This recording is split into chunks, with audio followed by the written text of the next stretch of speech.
Yaa'iin waliigalaa dhaabbata mootummoota gamtoomanii tibbana magaalaa New Yorkitti taa'ame jijjiirama gaarii Itiyoophiyaatti argamee fi beekamtii kenne jedhan dubbii himaan ministeera dhimma alaa obbo Mallas Alam.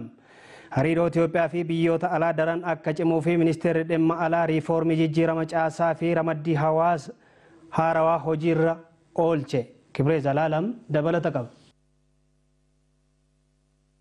Jilli qondaaltota mootummaa olaanaa ministeera dhimma alaa Dr. Warqinee Gabayyootiin hoogganameen kora idilee dhaabbata mootummoota gamtoomanii magaalaa New Yorkitti mari'ate irratti hirmaatanii jiru. Dubbii himaan ministeera haajaa alaa obbo Mallas Alam akka himanitti jijjiirama gaarii Itiyoophiyaatti argamee jiru ilaalchisuudhaan gabaasni yaa'icha irratti dhiyaatee beekamtii argateera.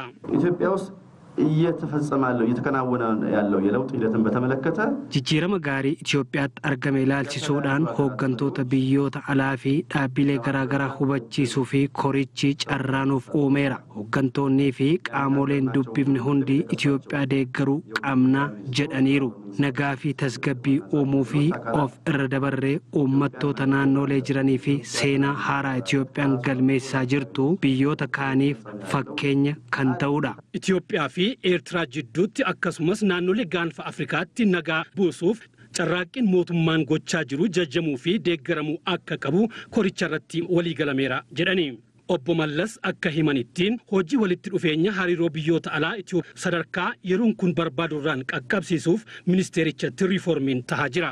የውጭ ጉዳይ ሚኒስቴር የሀገሪቱን የሁለትዮሽና የባለ ብዙ ወገን ሚኒስቴር dhimma alaa riiformii fi caasaa ramaddii hojjettoota haaraa gaggeessaa jira. Riiformichi ministeericha sadarkaa olaanaatti ni jijjiira. Hariiroo biyyoota alaa jaarraa 21ffaa kanatti barbaadamu ni qaqqabsiisa jennee amanna.